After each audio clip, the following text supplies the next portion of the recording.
At yun nga no mga kabayan ha, pag-usapan nga po natin, ito po kapapasok lamang po na balita mula po dyan sa ICC, dyan po sa Dahig. Mantakin mo mga kabayan pumunta na po si Mayor, si Congressman Pulong Duterte, dyan po sa may sa may ICC, at kanya nga pong binisita ang kanyang tatay na si Pangulong Duterte mga kabayan. Ito po yung interview sa kanya ng mga netizen natin dyan sa may Dahig dyan sa ICC. Mga kabayan tuwiran na pong inindorso ni Pangulong Duterte yung dalawa pang natitira. Diba? Kung atin niyang babalikan, meron pang 10 yung diba? Duterte yan yung senatorial balls. May dalawa pang natitira mga kabayan. Alam niyo po kung sino? Mga kabayan, magugulat po kayo.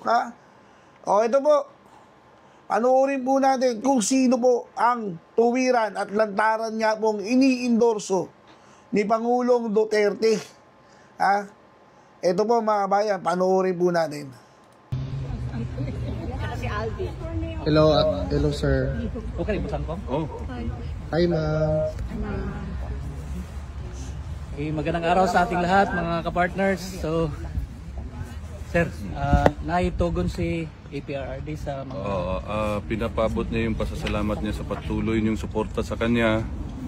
At pinapaalam niya sa buong sambayan ng Pilipino na patuloy po raw suportahan ang PDP laban Duterte Senators. At saka mga kabayan, maisingit ko lang po pasensya na po. Huwag naman po kayong magalit sa akin. Maisingit ko lang po mga kabayan. Kung atin niyang babalikan mga kabayan, napakatagal na po. Matagal na po, lagpas isang buwan na po ba o magdadalawang buwan.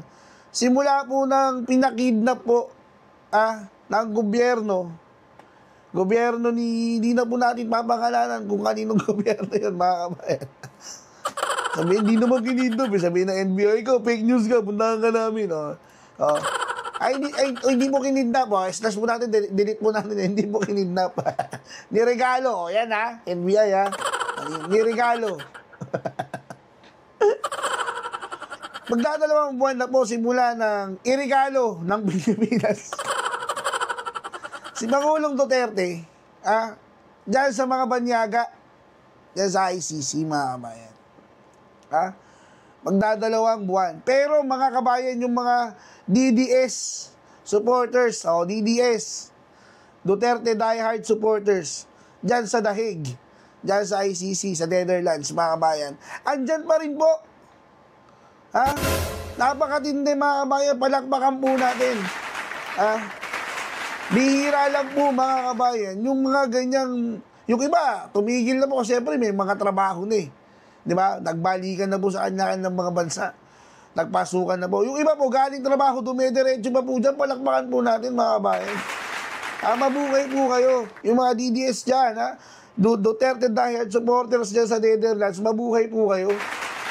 Dahil hanggang sa ngayon, talagang binabantayan nyo at minamahal nyo ang Pangulong Duterte. Palakpakan po. Kunin nyo po ako.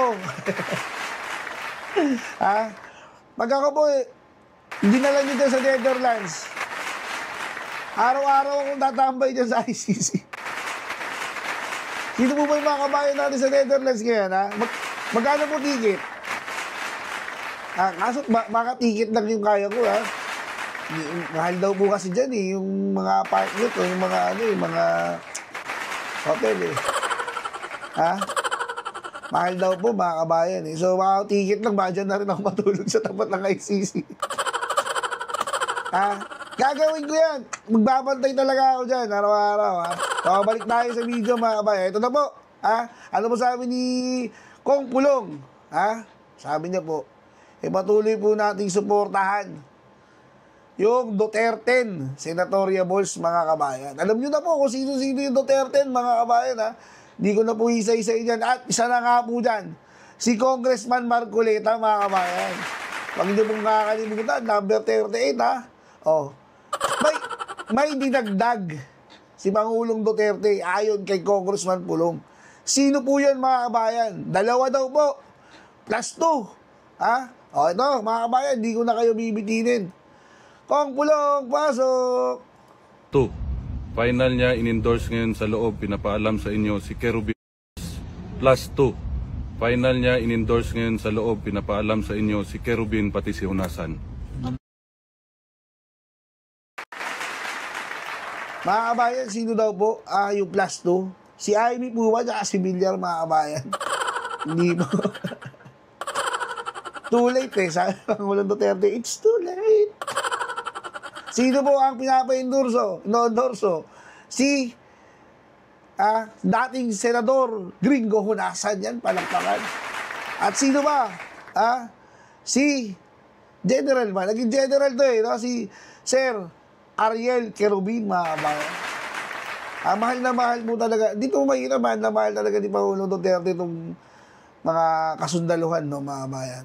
Mga sundalo na lang po yung mahal ni Pangulong Duterte. Bakit, mga kabayan? Kasi yung mga pulis tinitigan nyo lang pong dalhin si Pangulong Duterte. O, ayan. Kitang-kita nyo naman po, mga kabayan, Kerubin at si Gringo Hunasan. Isama po natin yan sa Duterte. So, bali magiging Duterte 12 na sila, mga kabayan, Huwag nyo po kakalimutan, Sama nyo po yan sa, sa mga iboboto po ninyo, si Senator Gringo at si Sir Ariel Kerubin. Okay, magpatuloy po natin. Ano po yung kabuuan ng interview? Sir Pulong, pasok!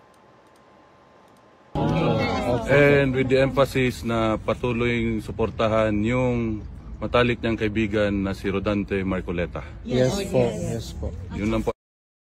Yun mga kabayan, Mga kabayan, si Pangulong Duterte na po ang nagsabi. Galing po kay Congressman Pulong. Huwag ninyo pong kakalimutan. Si Congressman Rodante Marcoleta. Sipin mo, mga kabayan, di ba? Special mention ang kanyang matalik na kaibigan, mga kabayan. Kailangan po nating ipasok si Congressman Marcoleta dyan, mga kabayan. Kasi mantakin mo, mga kabayan, may mga senador dyan na, di ba? Ano na eh. Alam niyo po yun, yung sobrang tagal na po dyan, parang bugok na po. Kailangan po natin ng matalino dyan. Yung mag-aamyenda po ng batas.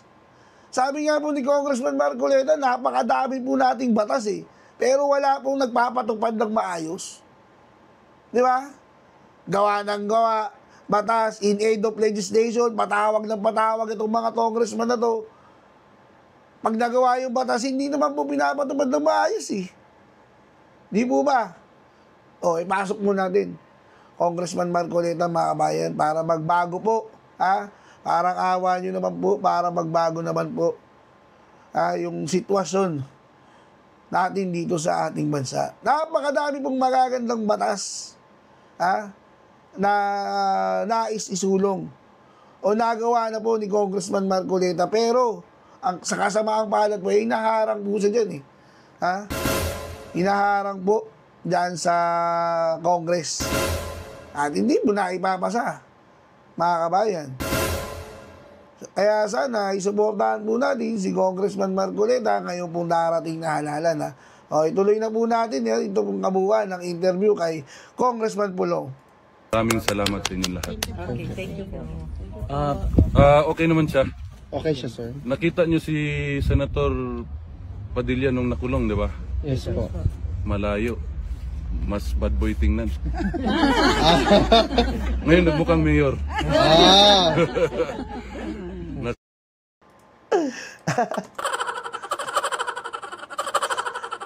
Ayos talaga to si Gong Pulong, mga kabayan.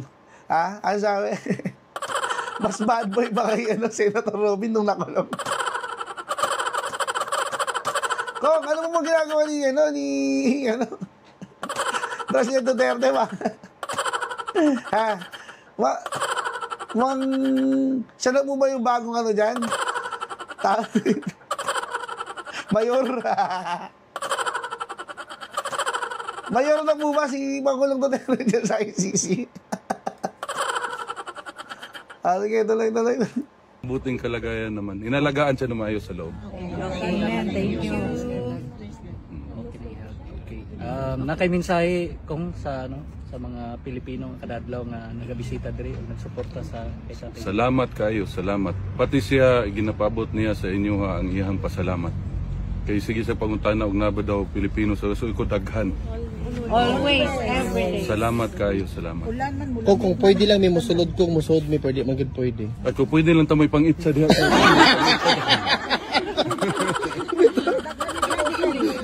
Wala, bawal eh. Bawal. Sige ni pahinomdom ni si Anilet, bawal daw. Pero karon lang ko nakabalo nga lami pud dig maggakot sa gamahan.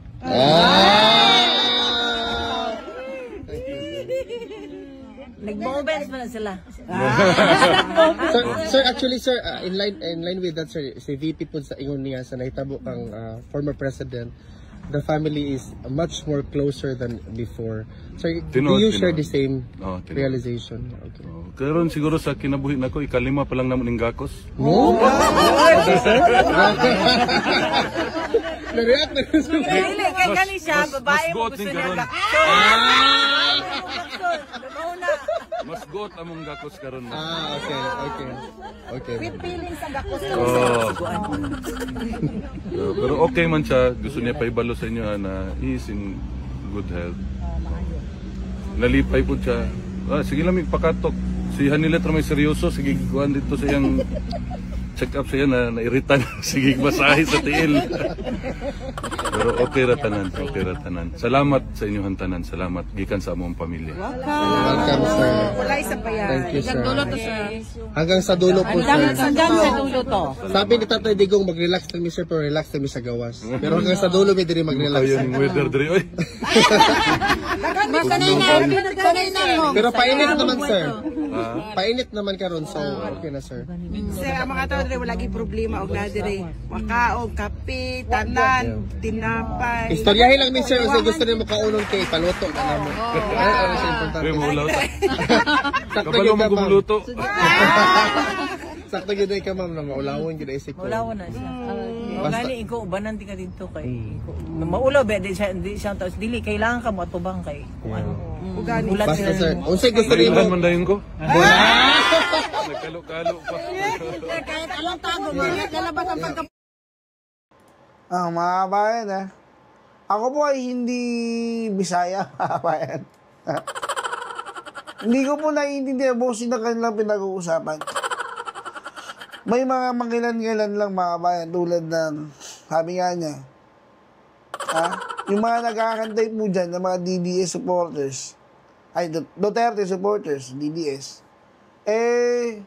sabi nga po ni Congressman Pulong, kung pwede nga lang pong ihagi sila lahat doon sa ICC para makita nila si Pangulong Duterte, gagawin po niya, sumawal mga kabayan.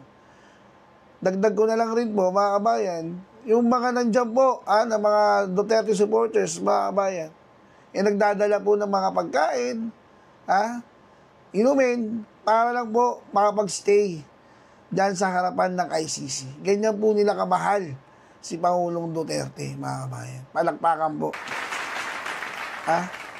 Ganun po. Makikita nyo naman po sa mukha ni Congressman Pulong na hindi naman po siya nagwo-worry sa kalagayan ng kanyang ama na si Pangulong Duterte, mga kabayan. Mukhang talagang naging mayor na po ng ICC. Si Pangulong Duterte. Sana po mga kabayan, patuloy po natin suportahan itong Duterte na sinasabi nga po na senatoriables at +2. Mga kabayan, huwag niyo pong kakalimutan si Senator Gringo Honasan at si Sir Ariel Kerubin dyan sa ating balota. Kailangan po talaga yung boto ninyo, mga kabayan. Imantakin nyo, mga kabayan. Si Pangulong Duterte nag-i-endorso pa po. Si Pangulong Duterte nag-i-endorso pa. Yung isa dyan, mga kabayan, nasa palasyo, ayaw pong mag-endorso. Gustuin po man yan mag-endorse mga kabayan. Yung alyansa na po yung umaayaw sa kanya. Bakit? Bagsak po yung rating eh. Pantakin mo, 24 o 25 po. May magpapataas ba dyan ng kamay? Kahit ako, di ba nila, magsosolo na lang ako eh. Kaya tingnan nyo, sila si Tito Soto, Ping Lacson, Manny Pacquiao, nagsosolo na po mga kabayan eh. Ha, nagsosolo na po. Camille Villar, lumipat na kay... Nagpataas ng kamay kay ano? Vice President Inday Sara. Senator Amy. Ha? Oh, nag-aalisa na po sa alyansa mga kabayan. Bakit? Kita po nila yung survey. Ha? Kabulusok na po. Ha? Yung pagtitiwala. Kokonti na lang po yung naniniwala. Ha? Diyan sa Taliano Gold mga kabayan. Ha? Sangkay! Sangkay kasi itong mauso to sa Taliano Gold eh. Actually, nabunod din ako niyan isang kay. May mga video ko niyan dati sa Taliano Gold, dinilit ko na eh. Lapit mo, Sangkay! Sangkay, kamusta ka na dyan? Kala ko na si Sangkay, hindi na daw ito magbablog eh, no? Hindi na po ako magbablog. Ayoko na po. Okay na mga kabayan, magkita-kita po tayo sa mga susunod na natin video ha. Hanggang sa muli, paalam!